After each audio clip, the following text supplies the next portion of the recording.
আসসালামু আলাইকুম। কেমন আছো তোমরা? সামনেই তোমাদের এইচএসসি পরীক্ষা। অবশ্যই অনেক টেনশন। কিছুদিন আগে তোমাদের জায়গায় আমিও ছিলাম। তোমাদের অনেকেরই ফিজিক্সের প্রতি ভীতি কাজ করে। অনেকগুলো চ্যাপ্টার, আবার এতগুলো চ্যাপ্টারের অনেকগুলো সূত্র। তাই ফিজিক্সের ফার্স্ট এবং সেকেন্ড পেপারের সব অধ্যায়ের উপর কয়েকটা ইম্পর্টেন্ট টপিক সাজিয়ে আনছি, যে টপিক পড়লে যে কোনো বোর্ডের সিকিউতে 8টার মধ্যে মিনিমাম যাতে তোমরা 6টা কমন পাও। অ্যাকচুয়ালি প্রশ্ন তো গোটাটা কমন পাওয়া যায় না, কিন্তু সূত্রগুলো থেকে তোমরা অবশ্যই অ্যান্সারগুলো লিখতে পারবা। এবং ক ও খ অনেক ইম্পর্টেন্ট। প্রতিটা সিকিউতে প্রায় 3 মার্ক করে ক খতে থাকে। তাই ক খ যাতে তোমরা শর্ট টিপস মানে অল্প একটু পড়ে তাতে নাম্বার তুলতে পারো, সেটাও ভিডিও শেষে আমি বলে দিব। চলো দেখে নেওয়া যাক। আমার নাম মোহাম্মদ সাদমান সামি, বর্তমানে অধ্যয়নরত সিএসসি ডিপার্টমেন্ট, কুয়েট। আচ্ছা, দেখি ফিজিক্স ফার্স্ট পেপার। এখানে মোট 8টা অধ্যায় আছে। তার প্রথম অধ্যায়টা যদি আমরা খেয়াল করি, ভৌত বিজ্ঞান ও পরিমাপ। আচ্ছা, ভৌত বিজ্ঞান ও পরিমাপ এখানে কোনো সিকিউ প্রশ্ন আসবে না, আজ পর্যন্ত কখনো আসেনি, আশা করা যায় তোমাদেরও আসবে না। কিন্তু এটাতে কিছু এমসিকিউ আছে এবং ক খ আসতে পারে। বিশেষ করে তোমরা যদি দেখো এমসিকিউ খুব সামান্য আসে, হয়তো 1 মার্ক আসতে পারে। আর অধ্যায়টার তুমি যদি অনুশীলনী প্রশ্ন এবং বিগত সালের যদি প্রশ্নগুলো দেখো, তাহলে মোটামুটি 1 মার্ক পাওয়ার সম্ভাবনা অনেক বেশি থাকে। প্লাস যে কতে যে প্রশ্নটা আসে, সেটা দেখবা যে পিচ কাকে বলে, স্ক্রু কাকে বলে, এরকম 2-3টা ছোট ছোট প্রশ্ন আছে। এই কগুলো যদি পড়ো তাহলে কমন পাবাই, কারণ এই 2-3টা প্রশ্নই প্রতিবার রিপিট হয় প্রতি বছর। সেটা প্রায় যে কোনো বোর্ডে আসতে পারে, আবার নাও আসতে পারে, কিন্তু জেনে রাখা ভালো, যেহেতু 3টা পড়লে যদি 1 মার্ক যদি কমন পাও তাহলে তো ক্ষতি নেই। তারপরে যে অধ্যায়গুলো আছে এগুলো সম্পর্কে আমি বিস্তারিত বলবো, সিকিউতে কি কি আসতে পারে এবং তোমাদের কিভাবে পড়া উচিত। চলো নেক্সট পেজে। আচ্ছা, দেখে নেওয়া যাক ভেক্টর। ভেক্টর অনেকেরই প্রিয় অধ্যায়, আবার অনেকের ভীতির কারণ। ভেক্টরে আসলে অনেক বড় একটা চ্যাপ্টার, ইচ্ছা করলে অনেকগুলো কোশ্চেন করা যায়। আমি তোমাদের জন্য শুধু বাছা বাছা কোশ্চেনগুলো এনেছি, যেগুলো পড়লে সহজে যাতে তোমরা কমন পাও। নর্মালি এই 4টা টপিক্সের উপরই কোশ্চেন হয়। প্রথম কথা হচ্ছে নদী ও নৌকা, এটা খুবই একটা পপুলার টপিক। প্রতি বছর 8-9টা বোর্ডের যে কটা বোর্ড আছে আর কি, এর মধ্যে দেখবা যে 4-5টা বোর্ডে নদী নৌকা থেকে একটা করে প্রশ্ন দিবেই। এবং এটা থেকে কোশ্চেন অ্যান্সার করা অনেক ইজি কিন্তু। যেমন নদী নৌকাতে কি আসে নর্মালি, যদি দেখো যে নদী নৌকার যে সূত্রগুলো আছে সেই সূত্রগুলোতে সাধারণত নৌকা ও পারের কোণ চায়, তারপরে সময় চায়, নৌকা স্রোতের বেগ চায়, এগুলো। অর্থাৎ 4-5টা সূত্র মুখস্থ রাখলে তুমি কিন্তু একটা গোটা সিকিউ পেয়ে যেতে পারো। আবার একটা আছে ভেক্টরের ডট গুণন। তো ডট গুণনের মধ্যে কি আছে নর্মালি, অভিক্ষেপ, এ বরাবর বি এর অভিক্ষেপ যে সূত্রটা আছে, অর্থাৎ B cos theta equal to A vector dot গুণন B vector divided by A ভেক্টরের মান। আবার লম্ব হলে নর্মালি এ ভেক্টর ডট গুণন বি ভেক্টর ইকুয়াল টু 0। আবার নর্মালি অনেক সময় মধ্যবর্তী কোণ যদি বলে, দুইটা ভেক্টরের মধ্যবর্তী কোণ নির্ণয়, সেক্ষেত্রেও আমরা কিন্তু এই ডট গুণনকে ইউজ করি। তারপরে আসি তৃতীয়তে কি আছে, ভেক্টরের ক্রস গুণন। আচ্ছা, ক্রস গুণনের ক্ষেত্রে একই সমতলে অবস্থিত, এটা খুবই একটা পপুলার একটা টপিক এবং প্রতি বছর এটাতে অনেক অনেক প্রশ্ন আসে। দেখতে পাবা তুমি এটা টেস্ট পেপার যদি খোলো। তো এখানে হচ্ছে একই সমতলে যেটা আছে, এই ক্ষেত্রে আমরা ক্রস গুণন ইউজ করি। আবার সামান্তরিকের ক্ষেত্রফল, যেটা এ ভেক্টর ক্রস গুণন বি ভেক্টর, এক্ষেত্রেও কিন্তু আমরা ক্রস গুণন ইউজ করতে এখানে ব্যবহার করা হয়। আবার এটাও অনেক একটা পপুলার টপিক। প্লাস ত্রিভুজের ক্ষেত্রফল, এটা মাঝে মাঝে আসে, এটাও সেই ক্রস গুণন করে শুধু ভাগ দিতে হবে 2 দিয়ে। এটা এই 3টা টপিক সবচেয়ে বেশি পপুলার টপিক এবং এগুলো থেকে প্রতি বছরই প্রায় কোশ্চেন আসে। আর ভেক্টরের ক্যালকুলাস টপিকটা নতুন, কিন্তু ইদানিং দেখা যায় বোর্ড কোশ্চেনগুলো অনেকগুলো ইউনিক করার চেষ্টা করে। দেখতে পাবা গত বছরে 2-3টা বোর্ডে ভেক্টর ক্যালকুলাস থেকে দিয়েছে প্রশ্ন। সুতরাং এটাতে যেহেতু 3টা ভেক্টর ক্যালকুলাসে 3টা সূত্র আছে, ডাইভারজেন্স, কার্ল এবং গ্রেডিয়েন্ট। এটা এই 3টা সূত্র যদি একটু মনে রাখতে পারো তাহলে কিন্তু ইজিলি কোশ্চেন অ্যান্সার করতে পারবা।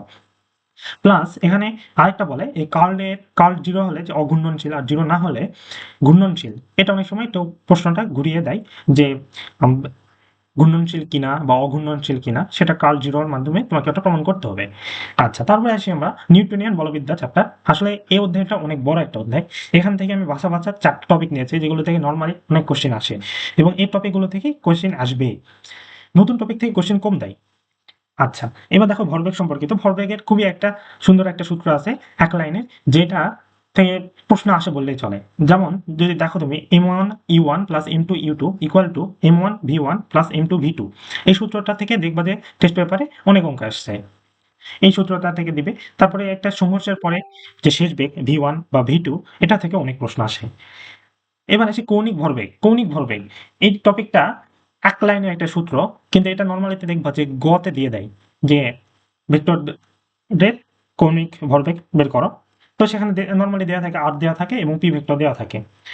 সেখান থেকে শুধু L equal to R vector cross গুণন পি ভেক্টর দিয়ে তুমি কৌণিক ভরবেগ বের করে ফেলতে পারবা। আবার অনেক সময় আই দেওয়া থাকে এবং ওমেগা দেওয়া থাকে, তাই না?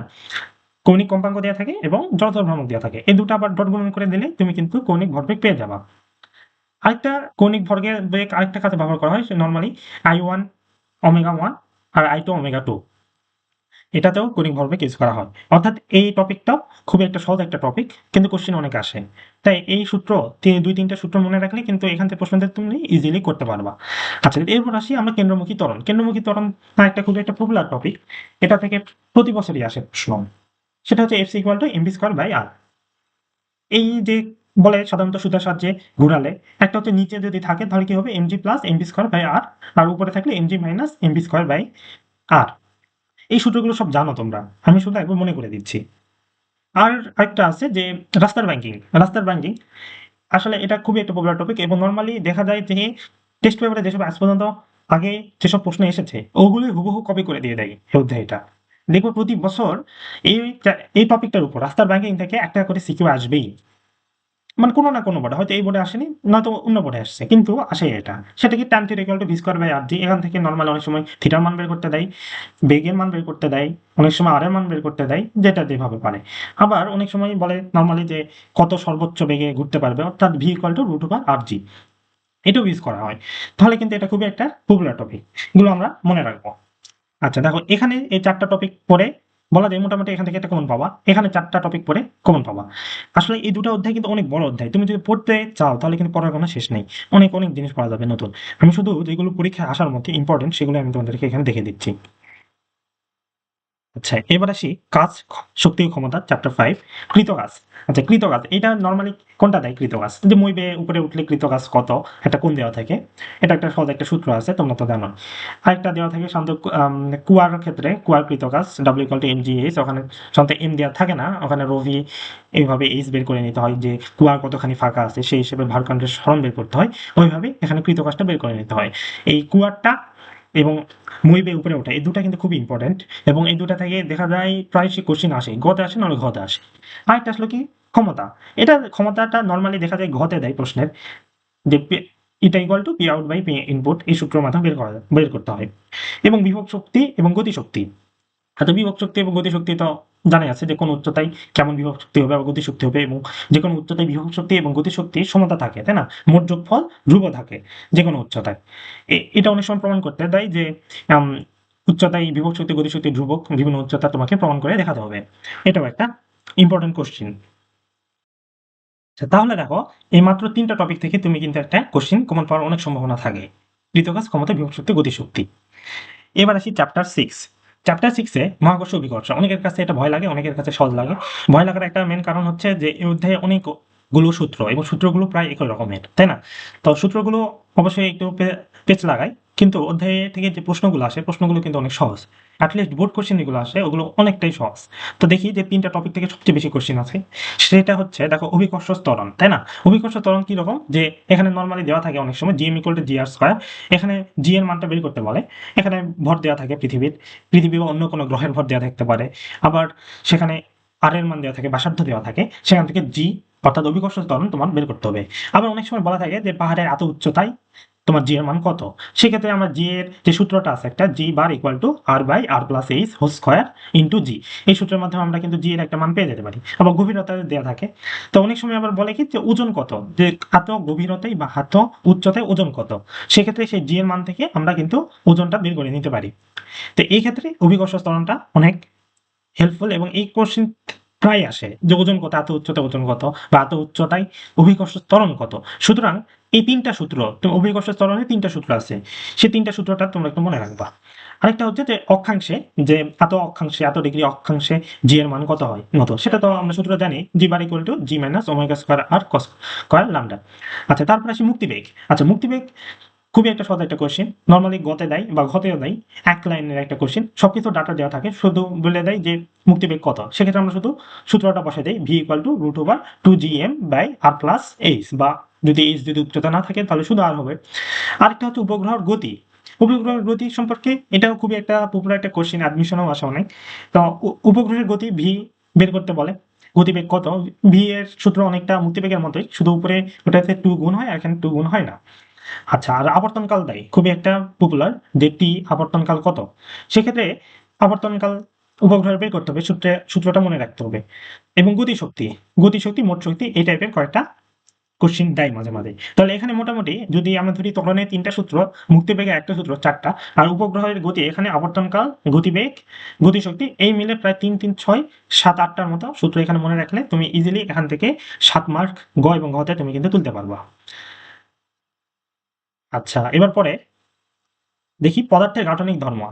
সবারই পছন্দের এবং চয়েসের ফার্স্ট দিকে থাকে এই অধ্যায়টি, কারণ এই অধ্যায় থেকে কোশ্চেন যেগুলো আসে খুবই কমন কোশ্চেন এবং খুবই সহজ, কোনো কোশ্চেনে পেস নেই। ইয়ং গুণাঙ্ক ও বল সবচেয়ে বেশি আসা কোশ্চেন। এই টপিকটাতে কি থাকে, শুধু একটা সূত্র জানতে পারলেই, শিখতে পারলেই তুমি এই টপিকটা থেকে কোশ্চেন আনসার করতে পারবা। সেটা কি, যে Y equal to F L by A L, তাই না? নিচে ছোট হাতের নর্মালি কি থাকে, নর্মালি প্রশ্নগুলো দেয় যে কোন স্প্রিং এর বা কোন পদার্থের সক্ষমতা কম বা বেশি, সক্ষমতা ডিপেন্ড করে ইয়ং গুণাঙ্কের উপর, ওয়াই, ওয়াই এর মান বের করতে হবে, এবং বাকিগুলোর মান দেওয়া থাকে, ওখানে ভর দেওয়া থাকে বা বল দেওয়া থাকে, বস্তুর দৈর্ঘ্য দেওয়া থাকে, পরিবর্তন দেওয়া থাকে, এবং প্রস্থচ্ছেদের ক্ষেত্রফলও দেওয়া থাকে। শুধু ওয়াই এর মানটা বের করতে হবে। অথবা অনেক সময় এখানে কি করে, ওয়াই এর মান দেওয়া থাকে, অর্থাৎ ইয়ং গুণাঙ্কের মান দেওয়া থাকে, ওখানে হয়তো বল বের করতে বলে, আবার কখনো পীড়ন বের করতে বলে। সেম কথা, মানে এক কথায় ইয়ং গুণাঙ্কের সূত্রটা জানতে পারলে তুমি এই টপিক থেকে তুমি কোশ্চেন ইজিলি সলভ করতে পারবা। এখানে মাত্র 5টা ডাটা দেওয়া থাকে, 5টার মধ্যে 4টা ডাটা দেওয়া থাকে, একটা ডাটা বের করতে হয়। এই এবার 2 নম্বরে আছে পয়সনা অনুপাত। পয়সনা অনুপাতটা কি, পার্শ্ব বিকৃতি ডিভাইডেড বাই দৈর্ঘ্য বিকৃতি, তাই না? পয়সনা অনুপাত একটা মাত্র সূত্র, ছোট একটা সূত্র, লিখতে হয়তো সর্বোচ্চ 2 মিনিট লাগবে, আর ইজিলি তুমি একটা নাম্বার তুলে নিতে পারবা। পয়সন অনুপাত একটাই সূত্র আছে। আচ্ছা, তারপরে আছে কৃতকাজ। কৃতকাজ নর্মালি ঘতে দিয়ে থাকে। তো এটা তো সূত্র তো 2টা আছে, সূত্র 2টা সূত্র মনে রাখতে পারলে তুমি সূত্রগুলো শুধু বসাবা আর হিসাব করবা। W equal to half Y A L square divided by capital L equal to, আরেকটা সূত্র আছে হাফ, আরেকটা হচ্ছে একক আয়তনে কৃতকাজ, যেটা সেটা হচ্ছে half equal to F into small letter এল। আচ্ছা, তাহলে কিন্তু আমরা কিন্তু ইজিলি এই অধ্যায় থেকে একটা কোশ্চেন আমরা অ্যান্সার করে ফেলতে পারবো, তাই না? এবার আসি চ্যাপ্টার 8। দেখো, পর্যাবৃত্ত গতি। পর্যাবৃত্ত গতিটা চ্যাপ্টারটা কিন্তু বড়ই, কিন্তু এখানে যে প্রশ্নগুলো আসে সেগুলো কিন্তু কয়েকটা টপিকের মধ্যে থেকে আসে নর্মালি। সবচেয়ে পপুলার কয়েকটা টপিক আমি এখানে তুলে ধরেছি। সরল দোলকের কি করে, নর্মালি ত্বরণ, উচ্চতা, সময় লাভ বা হারানো, এগুলো থেকে প্রশ্ন আসে। আরেকটা আছে যে দোলকের মধ্যে নর্মাল বেগ চায়, তাই না? দোলকের বেগ কত, সাপোজ ওখানে বলা থাকে যে বিস্তার 10 মিটার, 8 মিটার পর দোলকের বেগ কত হবে। এটা তো আমরা সূত্র আছে, সূত্রগুলো দেখে নিব অবশ্যই, সূত্রগুলো মনে রাখবা, কারণ ফিজিক্সের সবচেয়ে ইম্পর্টেন্ট হচ্ছে সূত্র। সূত্র জানতে পারলে তুমি অনেকটা অঙ্ক সলভ করতে পারবে, অ্যাটলিস্ট বোর্ড কোশ্চেন তুমি ইজিলি সলভ করতে পারবা। অ্যাডমিশনে কিছুটা পারা হয়, কিন্তু বোর্ডে তুমি ইজিলি তুমি এগুলো সলভ করতে পারবা। আরেকটা থাকে যে কৌণিক কম্পাঙ্ক, সরল দোলকের কৌণিক কম্পাঙ্ক ওমেগা স্কয়ার এ, যেটা এটা থেকে বের করতে পারবো। এছাড়া অনেক সময় বল চাই এফ ইকুয়াল টু এম, তাই না? আর সরল দোলকের তারপর স্প্রিং, এদের মোট শক্তি, বিভব শক্তি, গতি শক্তি, এগুলো চাই। এগুলো সূত্রগুলো তোমরা দেখে নেবা। আর ত্বরণ, উচ্চতা, আর একটা নির্দিষ্ট উচ্চতায় গেলে সরল দোলক অনেক সময় সময় লাভ করে বা হারায়, ওটা সূত্র তো তোমরা জানো। ওই সূত্রটা তোমরা অবশ্যই দেখে নিবা, এবং এই সময় লাভ বা হারানো, এটা থেকে ঘতে প্রশ্ন আসেই। মানে এমন কোনো বছর দেখা যায় না যে এবার এটা থেকে প্রশ্ন আসে না, অবশ্যই এটা থেকে প্রশ্ন আসে। আচ্ছা, এবার দেখি আমরা নতুন নেক্সট অধ্যায় কি আছে আমাদের। আচ্ছা, আদর্শ গ্যাস ও গ্যাসের গতিতত্ত্ব অধ্যায়টা শেষের অধ্যায়, অনেকে অবহেলা করে, কিন্তু অধ্যায়টা থেকে কোশ্চেন অ্যান্সার করা অনেকটা ইজি। যেমন প্রথমটা বলা আছে বয়েল, চার্লস ও চাপীয় সূত্র। খুবই একটা সহজ অধ্যায়, অধ্যায়ের এটা খুবই সহজ একটা টপিক। এখানে কিছু বয়েলের যে সূত্রটা থাকে, চার্লসের যে সূত্র থাকে, চাপীয় যে সূত্র থাকে, অর্থাৎ বয়েলের যেটা P1 V1 equal to P2 V2, অর্থাৎ টেম্পারেচার স্থির, এভাবে চার্লস এবং চাপীয় এই 3টে সূত্র থাকে, তাই না? এই 3টে সূত্র থেকে করে কি, নরমালি বলে যে বয়েলের সূত্র অনুসারে সেক্ষেত্রে হয়তো তাপমাত্রা স্থির রেখে P এবং V, এই P1 V1 P2 V2 এর মধ্যে যেকোনো একটা বাদ রেখে বাকি 3টা একক বা ডাটা তোমাকে দিয়ে দেয়, এবং বাকি যে একটা উপাত্ত বা ডাটা সেটা তোমাকে বের করতে হয়। নরমালি শুধু সূত্রটা বসায় দিয়ে তোমার এক লাইনে তুমি হিসাব করে ফেলতে পারবা। চার্লস চাপীয় সূত্র সেম ভাবে তুমি বের করতে পারবা। আরেকটা এখান থেকে প্রশ্ন আসে নরমালি, যে খুবই এটা পপুলার একটা প্রশ্ন, যে পানি নিচে থেকে বেলুন উঠে আসলে তার বেলুনের আয়তনে কেমন পরিবর্তন হবে, বা বেলুনটা কি ফেটে যাবে নাকি, এই কনসেপ্টে একটা কোশ্চেন আসে, তোমরা টেস্ট পেপার খুলে দেখতে পাবা, এটা শুধু একটু দেখে নেবা। এটা খুবই একটা পপুলার টপিক এবং এটা থেকে প্রতি বছর কোনো না কোনো বোর্ডে কোশ্চেন আসবেই। আর আপেক্ষিক আর্দ্রতা, এটা তো মানে খুবই একটা পপুলার একটা টপিক। আপেক্ষিক আর্দ্রতা থেকে কোশ্চেন অনেক অনেক আছে, তোমাদের টেস্ট পেপার তোমরা যদি একটু খুললেই দেখতে পাবা। এর মধ্যে প্রথমত আসে গ নম্বরে শিশিরাঙ্ক। অনেক সময় গ্লিসিয়ারের উৎপাদক দিয়ে বলে দেয় যে শিশিরাঙ্ক কত, আবার কখনো শিশিরাঙ্ক বের করতে হয়, তাই না? আরেকটা হচ্ছে আর্দ্রতা। আর্দ্রতা এটা ঘতে নরমালি দেয় যে আরামদায়ক কি না, আরামদায়ক কি না, এই প্রশ্নটা খুবই বেশি আসে। তো এই ক্ষেত্রে তো নরমালি আর্দ্রতা কম থাকলে আরামদায়ক হবে, এটা সবসময় মনে রাখবা। কিন্তু এখানে একটা আদর্শ একটা মান আছে। এই আরামদায়কের ক্ষেত্রে আর্দ্রতার নরমালি অর্থাৎ 40 থেকে 60%, এই 40 থেকে 60%-এর মধ্যে যার আপেক্ষিক আর্দ্রতা কম সেই এরিয়াটা বেশি আরামদায়ক হবে। আর কিন্তু 40 থেকে 60 যদি বাইরে চলে যায় সেক্ষেত্রে কিন্তু সেই এরিয়াটা কিন্তু আরামদায়ক হবে না, এটা অবশ্যই মনে রাখবা। সেক্ষেত্রে দেখবা যে 40 থেকে 60-এর কাছাকাছি কোনটা সেটা বেশি আরামদায়ক হবে। আচ্ছা, এই হচ্ছে আমাদের ফার্স্ট পেপারের টোটাল 8টা চ্যাপ্টারের সামারি। আমি বলে দিলাম অ্যাকচুয়ালি কোন কোন টপিক থেকে তোমার কোশ্চেন আসবে। এই টপিকগুলো থেকে কোশ্চেন আসবে এবং এগুলো যদি তুমি ভালো করে পড়ো তাহলে 8টার মধ্যে মিনিমাম তুমি 6টা কোশ্চেন তুমি পাবা। ঘতে তুমি অবশ্যই পাবা। 6টার মতো তুমি পাবা এবং ইজিলি তুমি আনসার করতে পারবা। এই টপিকগুলো আমি শুধু টপিক দেখে দিচ্ছি। তোমার এখন কাজ হচ্ছে এই টপিকগুলোর উপর যে সূত্রগুলো আছে সেই সূত্রগুলো তোমরা মুখস্থ করবা অবশ্যই। ফার্স্টে সূত্র মুখস্থ করবা, দ্বিতীয়ত টেস্ট পেপারে এই টপিকগুলো শুধু বোর্ড কোশ্চেন, শুধু বোর্ড কোশ্চেন, অন্যান্য কোনো কোশ্চেন লাগবে না, শুধু বোর্ড কোশ্চেনগুলো বারবার করে সলভ করবা। আচ্ছা, আর যেগুলো পারবে না সেগুলো দাগ দিয়ে রাখবা, সেগুলো পরে গিয়ে তোমরা সলভ করবা। আচ্ছা আচ্ছা, দেখো প্রথম পেজের সেই চ্যাপ্টারগুলো। আমি যদি তোমার জায়গায় থাকতাম বা আমি যখন ছিলাম তখন আমার মেন টার্গেট ছিল কয়টা অধ্যায়। যেমন এই চ্যাপ্টার 10 আদর্শ গ্যাস ও গ্যাসের গতি তত্ত্ব, এটা একটা চ্যাপ্টার আমার খুবই একটা ফেভারিট একটা চ্যাপ্টার ছিল তখন। কারণ এখান থেকে কিছু স্পেসিফিক কোশ্চেনই আসে, খুব বেশি কঠিন আসে না। তারপরে এই চ্যাপ্টারটা আমার একটা টার্গেটে ছিল। এই যে তারপরে পদার্থের গাঠনিক ধর্ম, এটা তো সবারই থাকে, টার্গেটে আমারও ছিল। আচ্ছা, দেন হচ্ছে এখানে কাজ ক্ষমতা শক্তিও আমি অনেকটা পছন্দ করতাম। আমি মানে প্রাথমিকভাবে যে অধ্যায়গুলো টার্গেট নিতাম যে এই অধ্যায়গুলো থেকে সিপি আসলে দিব আর কি। তারপর তো কোশ্চেনের উপর ডিপেন্ড করে, তাই না, কোনটা থেকে সহজ হবে কোনটা থেকে কঠিন হবে। যেমন নিউটনের বলবিদ্যা থেকে যদি সহজ হয় তাহলে তো আমি তো নিউটন বলবিদ্যা থেকে দিব নর্মালি। আচ্ছা, তো এই তিনটা, এই পর্যাবৃত্ত গতিটা অনেকটা টার্গেট এবং এই ভেক্টরটা। আর হ্যাঁ, অভিকর্ষ বলা যায়, অভিকর্ষ আমার একটা পছন্দ। কিন্তু ভেক্টর থেকে অনেক সময় পেঁচানো কোশ্চেন আছে, আজকাল অনেক নতুন নতুন কোশ্চেন দিচ্ছে তো। ভেক্টর থেকে অনেক সময় পেঁচানো কোশ্চেন আছে, মহাকর্ষ অভিকর্ষটাও অনেকটা ফেভারিট পাওয়া যায়, সেক্ষেত্রে আমি ভেক্টরটা কেটে দিই। আচ্ছা আচ্ছা, আমার এই 5টা টার্গেটই মেন টার্গেট থাকবে আর কি। এখন তোমাদের এখন কোন টপিকগুলো ভালো লাগবে সেগুলো মেন টার্গেট রাখবা, কিন্তু এই সবগুলো টপিকগুলো হালকা করে পড়ার চেষ্টা করবা, তাহলে ইজিলি তোমরা কমন পাবা, মিনিমাম 6টা তোমরা কমন পাবাই।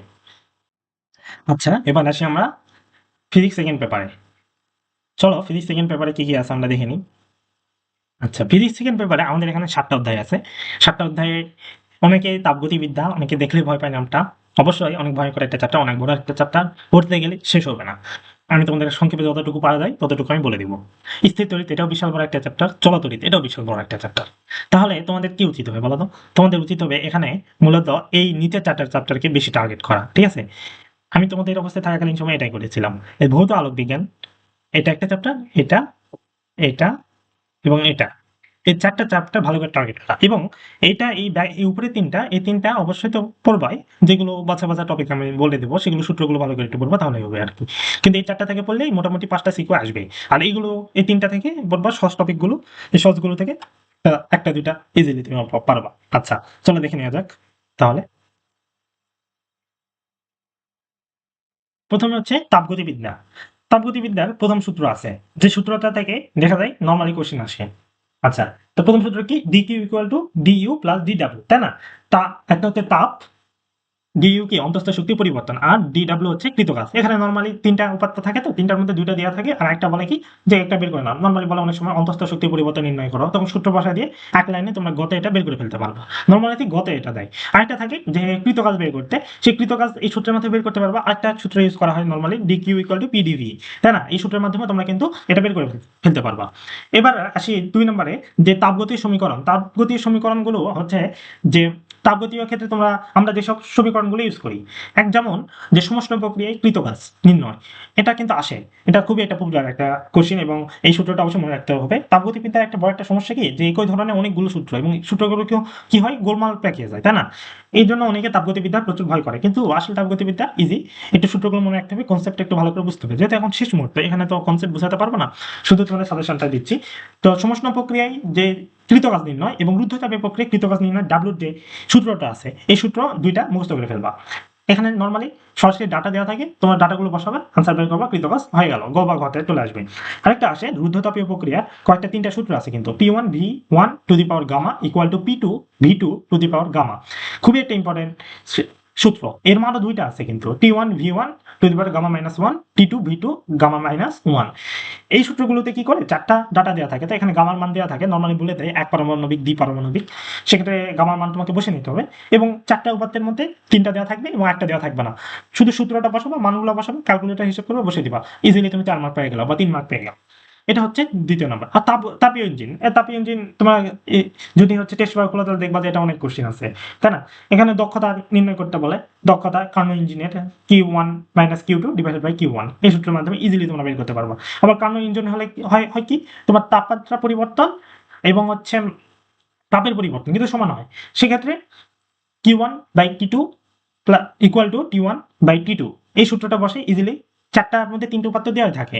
অনেক সময় বলে দেয় যে তাপ ইঞ্জিনের গ্রাহক তাপমাত্রা এত, আবার হচ্ছে বর্জন তাপমাত্রা এত, এই টাইপের উপাত্তগুলো দেওয়া থাকে, তোমরা শুধু সেগুলো বসাবা এবং হিসাব করবা ইজিলি। আরেকটা থাকে এনট্রপির পরিবর্তন। এনট্রপির পরিবর্তন টপিক থেকে অনেকগুলো এখন সিকিউ আসে। এনট্রপি পরিবর্তনের 2-3টা সূত্র আছে তোমরা যদি দেখো, এবং সেখানে আপেক্ষিক তাপগুলো আছে, বরফের আপেক্ষিক তাপ, দেন হচ্ছে পানির আপেক্ষিক তাপ, এগুলো মনে রাখবা কারণ এগুলো মুখস্থ রাখবো, অনেক সময় কোশ্চেনে দেয়, অনেক সময় দেয় না। সূত্রগুলো বসায় আরামসে তোমরা লিখে ফেলতে পারবো, বেশিক্ষণ সময় লাগবে না। যদি কোশ্চেন চ্যাপ্টারটা একটু কঠিন, কিন্তু এই কয়েকটা যে সূত্র তুমি মুখস্থ রাখতে পারো তাহলে কিন্তু ইজিলি একটা কোশ্চেন তুমি অ্যান্সার করতে পারো। তারপর দেখি দ্বিতীয়তে স্থির তড়ি, তাই না? আচ্ছা, স্থির তড়িতে কুলম্বের সূত্র রয়েছে, প্রাবল্য বিভব আমি দিয়েছি। আচ্ছা, কুলম্বের সূত্র যেগুলো আছে তোমার বইয়ে, তো স্থির তড়িতেও মানে অন্যান্য প্রবলেমের মতো সেম প্রবলেম, অনেকগুলো সূত্র, অনেক গোলমাল পেকে যায়, সেক্ষেত্রে তো আসলে সূত্রের কোনো বিকল্প নাই, সূত্র তোমায় মনে রাখতে হবে। কুলম্বের সূত্র এবং প্রাবল্য বিভবের সূত্র যেগুলো আছে, প্রাবল্যের 3টা সূত্র আছে, যে কোন অবস্থানে কত কোণে থাকলে কোন সূত্র বসবে। তো একটা সূত্র দিয়ে অবশ্য প্রাবল্যের সবগুলো করা যায়, বিভবের একটা সূত্র দিয়ে বাকি 3টা বের করা যায়। এবং কুলম্বের সূত্রগুলো, যে বল কত, তারপরে আপেলকে ধরে রাখতে পারবে কিনা, এই টাইপের কোশ্চেনগুলো অ্যাটলিস্ট সূত্রগুলো তোমার মুখস্থ রাখবা, আর 2-1টা সিকিউ প্র্যাকটিস করবা, কারণ এগুলো আসলে অনেক সময় পেঁচিয়ে দেয়, তো অনেক সময় না ধরতে পারতে পারো।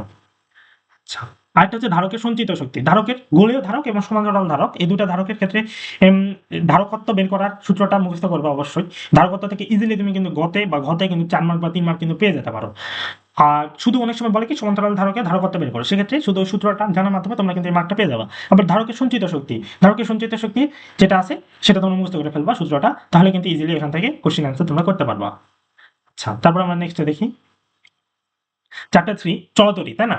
চলতরি তো একটা বড় একটা অধ্যায়, তোমাদের প্রথমেই বললাম হাই ভোল্টেজ অধ্যায়, এগুলো ওহমের সূত্র চেয়েছে, তাই না? ওহমের সূত্র যেটা আছে সেটা অবশ্যই মুখস্থ করবে, এবং ওহমের সূত্র রিলেটেড কিছু প্রবলেম আছে তোমরা টেস্ট পেপার থেকে করবা, অল্প কিছু করবা, প্রথম 2-3টা করবা তাহলেই হবে আর কি, তাহলে একটা ধারণা পেয়ে যাবে। আর বিদ্যুৎ কোষের সমবায়ের থেকে খুবই সহজ, মানে দু একটা শুধু সূত্র আছে, সূত্রগুলো শুধু মুখস্থ করবা, সব ডাটা দেওয়া থাকবে, শুধু সমবায় বসাবা, হিসাব করবা। আরেকটা হচ্ছে সবচেয়ে মানে পপুলার টপিক হুইস্টন, এটা হচ্ছে যে এক লাইনের একটা সূত্র, কিন্তু এটা থেকে প্রচুর কোশ্চেন আসে এবং এটা খুবই একটা ইম্পর্টেন্ট একটা টপিক কিন্তু, P by Q R by S, তাই না? অবশ্যই তোমাদের চিত্রটা দেখে তোমাদের খেয়াল রাখতে, P by Q R by S যদি হয় মাঝখান দিতে বিদ্যুৎটা হয়তো হবে না, এটা থেকে প্রচুর পরিমাণে কোশ্চেন আসে, এটা ভালো করে পড়বা। তোমার উপরে 2টা টপিক অত ভালো করে না পড়লা, কিন্তু এটা কিন্তু ভালো করে একটু পড়বা। আর একটা জুলের তাপীয় ক্রিয়ার সূত্র, এই সূত্রগুলো জুলের যে শক্তিগুলো আছে, তাপীয় ক্রিয়ার সূত্রগুলো আছে, এটাও দেখে নেবা, এগুলো থেকে ভালো কোশ্চেন আসে। আচ্ছা, তারপর আছি ভৌত আলোক বিজ্ঞান। আসলে এই চাপটা তো বাদ দেওয়া যাবে না, এই চাপটার থেকে কোশ্চেন আনসার করতে হবে। চলো, ডোরা ব্যবধান। আচ্ছা, ডোরার ব্যবধান তো আসে, যে ডোরার ব্যবধান কত, ডোরার প্রস্থ কত, এই কোশ্চেনগুলো খুবই পপুলার। প্রস্থ কি, beta equal to lambda D by 2a। আবার ডোরার ব্যবধান নির্ণয় করতে পারে, আবার দূরত্ব নির্ণয় করতে পারে, তাই না? Y N equal to N lambda D by A. এটা হচ্ছে উজ্জ্বল ও অন্ধকার, উজ্জ্বলে N lambda D by A. আবার যদি অন্ধকার বলে তাহলে 2n minus 1 lambda D by 2a, এই দুটো সূত্র। আর ডোরা ব্যবধানের ক্ষেত্রে, ডোরা প্রস্থের ক্ষেত্রে একটা সূত্র, তাই না? তাহলে এই 3টে সূত্র মুখস্থ রাখতে হবে অবশ্যই। হাইট আছে কি, A sine theta equal to N lambda, এই 4টা সূত্র। এখান থেকে তুমি কি নির্ণয় করতে পারবা, এখান থেকে তুমি কোণ নির্ণয় করতে পারবা, এইগুলো থেকেই নর্মালি কোশ্চেন আসে, তাছাড়া নতুন আর কোনো কোশ্চেনই আসে না। আরেকটা কি, তরঙ্গ দৈর্ঘ্য। ওই যে তরঙ্গ দৈর্ঘ্য কি, Y N equal to N lambda D by A. এখানে ল্যামডার মানটা দেখা যায় যে এখানে মোট থাকে 5টা উপাত্ত, 5টার মধ্যে 4টা দেওয়া থাকে, আর হয়তো ল্যামডার মান দেওয়া থাকে না, সেক্ষেত্রে শুধু সূত্রতে বসায় মানটা ক্যালকুলেটর দিয়ে 2 লাইনে হিসাব করা শেষ তোমার। অর্থাৎ তোমার এখানে একটা ভালো একটা মার্ক তোলার সুযোগ আছে। খুবই স্পেসিফিক কয়েকটা টপিক থেকে কোশ্চেন হয়, তেমন কোনো নতুন টপিক থেকে এদের কোশ্চেন নাই। আরেকটা হচ্ছে বাতিচারের সূত্র, তাই না? বাতিচারের সূত্রে যে একটু সামান্য একটু সূত্রের পরিবর্তন আছে উজ্জ্বল এবং অন্ধকার বাতিচারের সাথে, ওটা একটু দেখে নেবা, খেয়াল রাখবে অবশ্যই। অপবর্তন কোণটা নির্ণয় করতে বলে সূত্র বসে ডিরেক্ট কোণ থিটার মান বের করে ফেলবা। আরেকটা হচ্ছে একক দৈর্ঘ্যে তীরের সংখ্যা, এটা ইজি, ইজিলি তোমরা এখান থেকে একটা ভালো একটা মার্ক তুলে ফেলতে পারবা, এবং এখান থেকে অবশ্যই তোমার কিন্তু 7 মার্ক সিকিউর করতে হবে। আরেকটা আছে কি গ্রেডিং এর সূত্র। গ্রেডিং এর তাই আমরা তো D sign theta equal to N lambda, সেখানে আমরা ডি এর জায়গা 1/n, তাই না? একক দৈর্ঘ্যে তীরের সংখ্যা, এটা থেকে অনেক কোশ্চেন আসে। আবার অনেক সময় বলে কি যে অপবর্তন সম্ভব হবে কিনা, সেখানে তুমি থিটার মান তুমি চেক করে নেবা যে সেটা কত ডিগ্রি বেশি হচ্ছে, তাই না? সাইন 90 ডিগ্রি যদি বেশি হয়ে যায় তাহলে কিন্তু সেটা হবে না। এই কোশ্চেনগুলো অনেক আসে। চলো এবার নেক্সট অধ্যায়। আচ্ছা, আধুনিক পদার্থবিজ্ঞানের সূচনা। আধুনিক পদার্থবিজ্ঞানের সূচনা দৈর্ঘ্য, সময় ও ভরের আপেক্ষিকতা এবং আইনস্টাইনের তড়িৎ সমীকরণ, তাই না? দৈর্ঘ্য, সময় এবং ভরের আপেক্ষিকতা, এই চ্যাপ্টারগুলো তো সবারই আমাদের পরিচিত। দৈর্ঘ্য, সময় এবং ভরের আপেক্ষিকতা খুবই সূত্র, ছোট 3টা সূত্র আছে মাত্র। সে 3টা সূত্র আমি বলে দিই তারপরে। L equal to L naught root over 1 minus V square by C square, আর একটা আছে T equal to T naught divided by 1 minus V square by C square, তাই না? এখানে হচ্ছে নর্মালি কি করে, এই 3টা টপিকের যে কোনো হয়তো ভর, সময় অথবা ভর, সময় এবং অথবা দৈর্ঘ্য আর কি, এই 3টার মধ্যে দেখবা যে নর্মালি যে কোনো একটা দিবেই, যে গ বা ঘতে দিল যে পৃথিবীর সাপেক্ষে সময়কাল কত, তার ভ্রমণকাল কত, বা পিতা দূরে গেল। শুধু এই 3টা সূত্র তুমি একটু মুখস্থ রাখবা, দেখবা সব তোমার উপাত্ত দেওয়া থাকবে, তুমি শুধু সূত্রগুলো খাতাতে বসাবা, ইজিলি তুমি অ্যান্সার করবা। অধ্যায়টা বড় কিন্তু কোশ্চিন এই 2টা টপিক থেকে আসে। এই একটা আরেকটা জিনিস মনে রাখবা যে যেটা টি নোট থাকে আর কি, সূত্রতে তোমরা যদি দেখো যে একটাতে এম নোট থাকে, এম নোট, আরেকটা হচ্ছে টি নোট।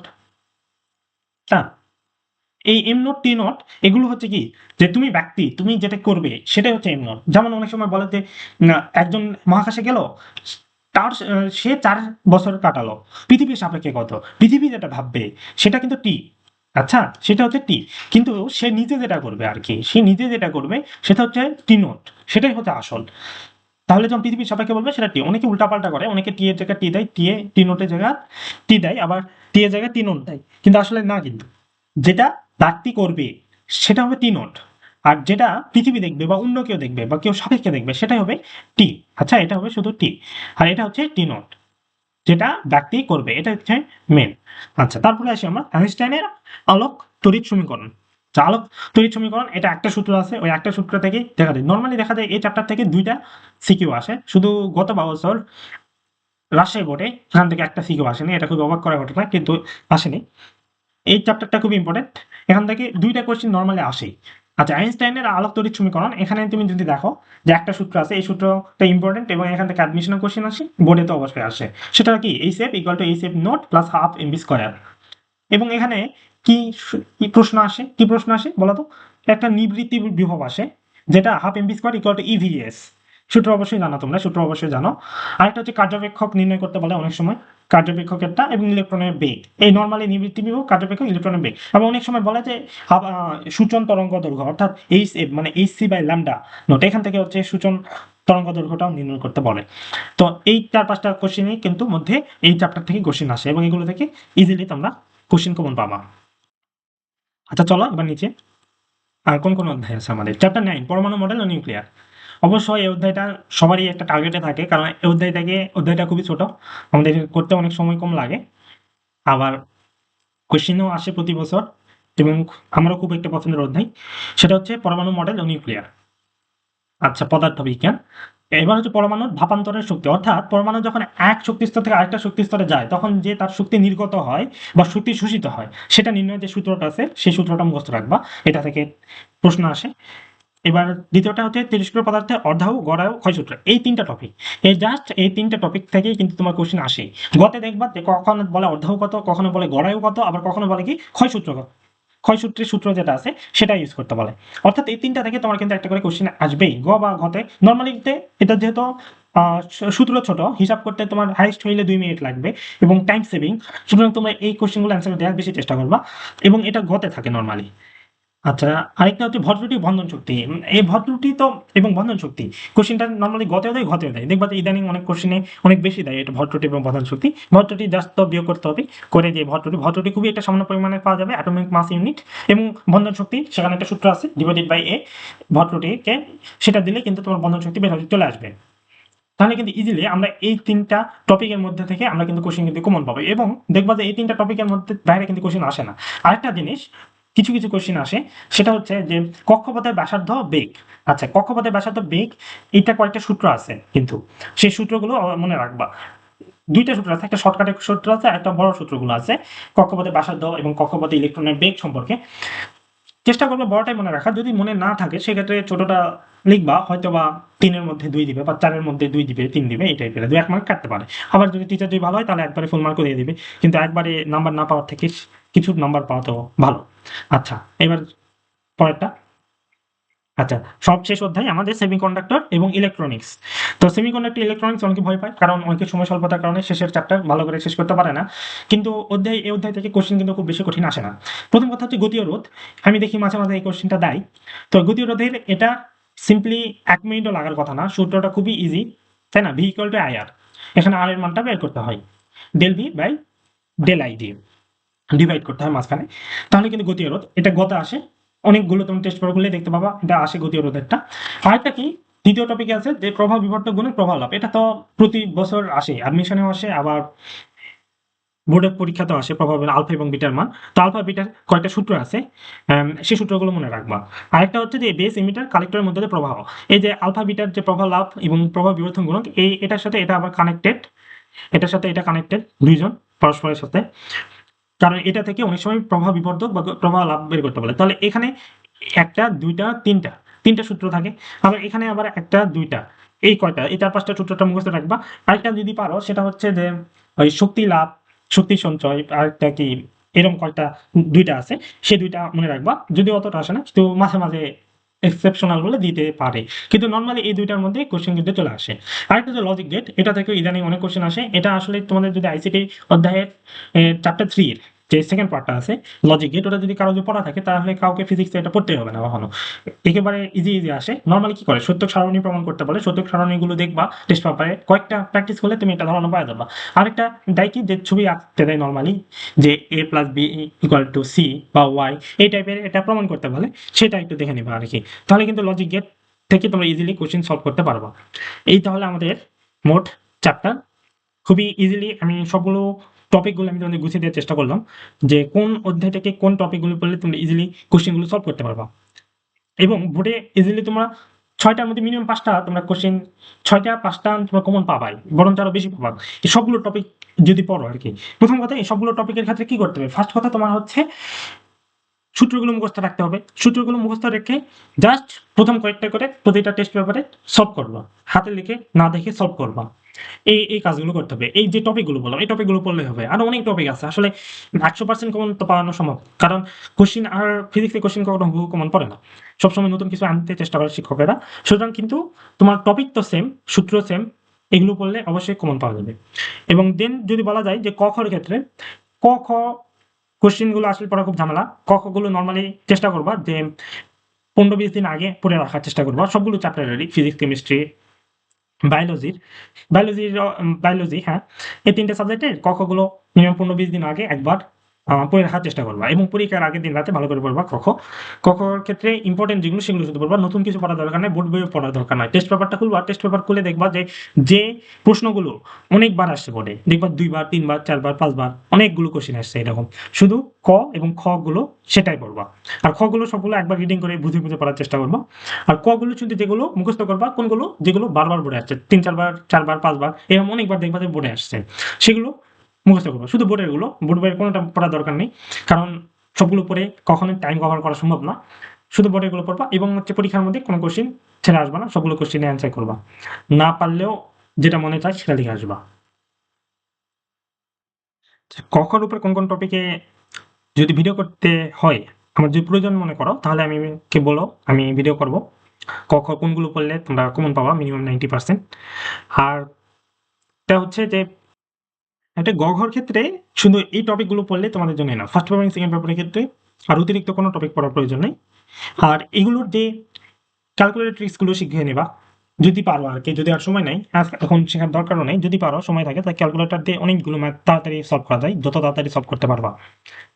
আর বোর্ড কোশ্চেন খুব বেশি কঠিন হয় না, সবগুলোই ফুল মার্ক রিটেনে যত মার্ক আছে সবগুলোই 50 মার্ক লিখে আসার চেষ্টা করবা, লিখলে নাম্বার এমন না, কিন্তু লিখে আসার চেষ্টা করবা। যদি সাজে সদয় হয়, হতে পারে তোমার ওটা মিলে গেছে, সেক্ষেত্রে তুমি একটা নাম্বার পেয়ে যাবে কিন্তু।